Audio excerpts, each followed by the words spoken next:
Elvis Presley mansion was to be auctioned to pay Lisa Marie's $38 million debt. Sale was stopped in court as the mysterious debt was found to be fraudulent. Entity behind the sale attempt claims to be a Nigerian scam ring. The mysterious company behind a plot to sell Graceland out from under Elvis Presley's family claims to be a Nigerian scam ringleader. Bizarre emails written in a Ugandan language claimed the ring targeted gullible Americans, but the music icon's family beat me at my own game. The emails came from Unmasking Investments and Private Lending LLC, which came out of the woodwork last week to claim the King of Rock's daughter Lisa Marie Presley owed it $3.8 million. But the effort was thwarted in Chancery Court in Memphis by Chancellor Jode Jenkins after Elvis' granddaughter Riley Kia, 34, applied for an injunction. Elvis Presley's mansion Graceland was to be sold at a foreclosure auction on May 23 after Unmasking Investments and Private Lending LLC claimed it was owed $3.8 million.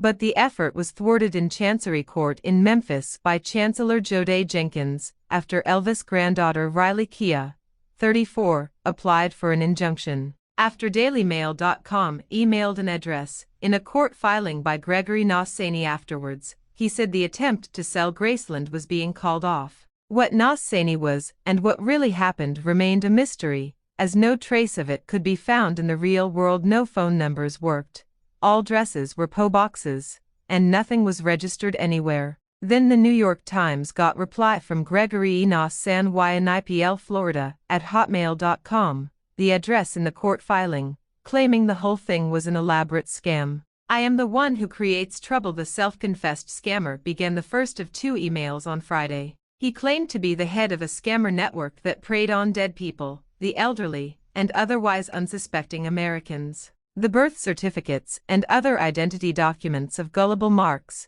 mostly living in California and Florida, were mined for details to make the scam successful. "We figure out how to steal. That's what we do," the scammer posing as Unmasking admitted. "I had fun figuring this one out, and it didn't succeed very well." The scammer admitted they had been found out and the game was up, complimenting Kia on defeating them. "You client don't have nothing to worries, when for her," they wrote. "She beat me at my own game." Seasoned lawyers and real estate experts were stunned by the ruse, one calling it extremely unusual to the point of being unbelievable. "They picked the wrong piece of property," University of Memphis real estate professor Mark Sunderman told the newspaper. "If this had not been such a high-profile piece of property, they might have gotten away with it." The NYT wrote that the emails raised more questions, and the veracity of the claims were difficult to determine. Whenever it tried to clarify details about the ruse, it was told you don't have to understand,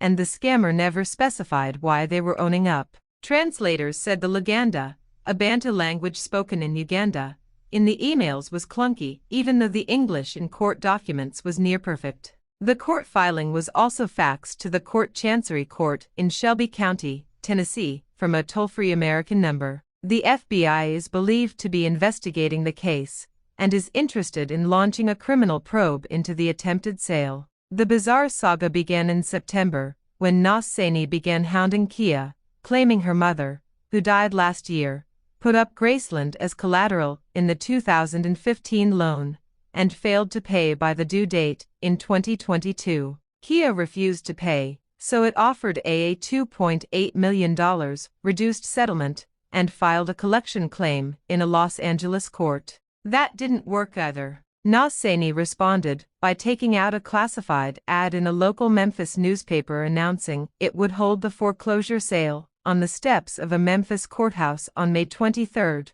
when Graceland would be sold to the best and highest bidder. Kia's lawyer Jeff Germany unraveled the web of lies in court, outlining the significant serious allegations regarding the authenticity of the documents. Kia's suit said Kurt Unmasking sent her numerous emails seeking to collect on her mom's supposed debt, attaching a standard promissory note and a 2018 deed of trust for Graceland, both bearing Lisa Marie's signature. The fishy papers produced by Unmasking included a deed of trust notarized by Kimberly Philbrick, a notary in Duval County, Florida, who insisted she had never met Lisa Marie nor notarized any document for her.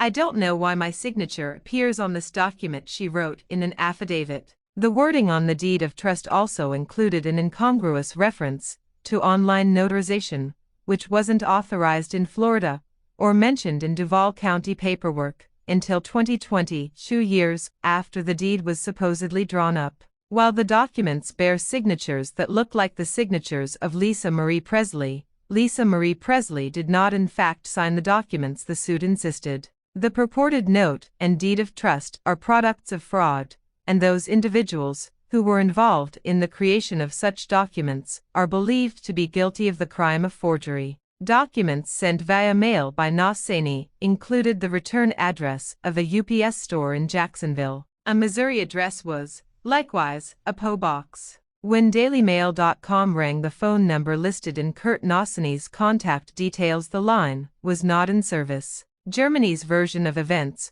went completely unchallenged because nobody for Nassani showed up to Shelby County Chancery Court to argue against him. In fact, he told the court he had had no contact whatsoever with Nassani, any lawyers acting on its behalf, or from its supposed boss Kurt Nassani. It is not known what relationship Kurt and Gregory Nassani have. Chancellor Jenkins told Wednesday's hearing that his office had received an overnight application from someone calling himself Gregory Nassani asking for an extension of time. It appears to be a one-page facsimile. He told the proceedings the court will deny the request. The document called Kia's claims unfounded and not warranting an injunction, asking for an opportunity to present a defense. But when contacted by the email on the filing, Nassani said he was withdrawing all claims with prejudice, meaning they couldn't be brought up again. Due to the deed of trust not being recorded and the loan being obtained in different state,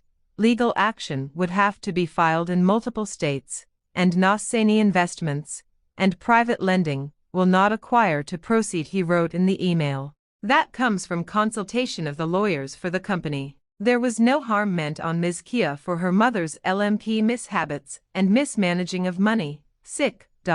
Asked to clarify whether he was abandoning all efforts to pursue the supposed $3.8 million he claims to have loaned the late Lisa Marie Presley, Nassani said in a follow-up per counsel, it's in the best interest as multiple filings would have to be filed in 3 different states. The company will no longer comment. According to the FBI's 2022 Internet Crime Report, some 11,827 individuals in the U.S. were victims of property fraud, a tiny percentage of the 87 million homeowners in the U.S., but the numbers are growing.